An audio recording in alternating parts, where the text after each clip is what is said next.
This is Pops, and yes, first time. I know Chernobyl has been a well recommended, highly praised miniseries over on Max, and I just had never gotten to it. Just always had put it off. And then there was part of me that was like misunderstood it, but one period of time, I actually thought it was more like a documentary, and I'd already seen documentaries on Chernobyl. But man, oh man, this show just knocks your socks off, at least for half of the series. Now, I will say, I really enjoyed most of the show, but I didn't necessarily enjoy all of the show. So let me explain. The performances are just top notch. So let me start with that. Like the early sequences, it sets up everything so well because we kind of like get our card. The cards get shown to us early on with Jared Harris's character here. Legazov is the deputy director, and he's the one that's going to be brought in. It's kind of like the lead on some of these cleanup efforts after this Chernobyl meltdown. Performance is amazing, but what really do enjoy about the first episode and then the subsequent episode is all of this, these sequences and reactions and like how to survive, what's going on. This is like gold for TV. Those first three episodes, when they're focused on all of that, the survival, the meltdown, the reactions, the mistakes, you're seeing so many different perspectives from so many characters. And again, one of the keys that's done so well in those first episodes is they have actors who don't look anything alike, characters that have very distinct personalities and caricatures. They have roles and things like it is so easy to get attached and feel for these characters and the trials and the tragedy, because obviously especially in hindsight, that they are just left with just horrible repercussions, if not outright death, with some of the things that are happening.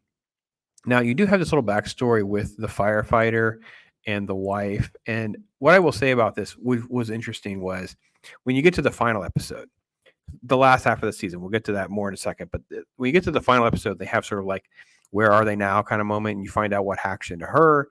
And she ended up being with child and things like that.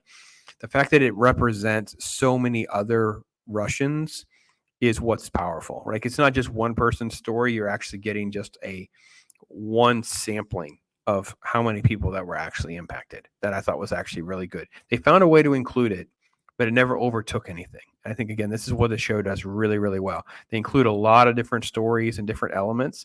This is the politics. And by the way, this guy, it's not always praiseworthy to talk about the guy that's the villain or the guy that you love to hate. Basically, the guy that's like king douchebag. You know what I mean? This guy was amazing. I mean, I hate him from the get-go. I hate him at the end.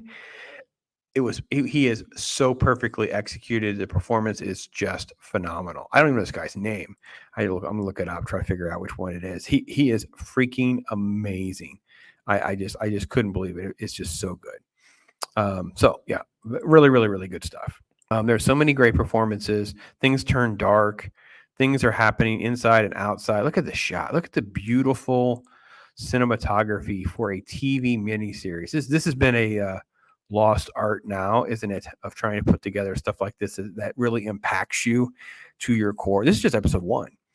So the first 3 episodes kind of take us on that journey. They get to the politicking, which I think is really good because they give us enough to go on. There's in between episodes. So we have the first 3 episodes. Then the story basically kind of shifts.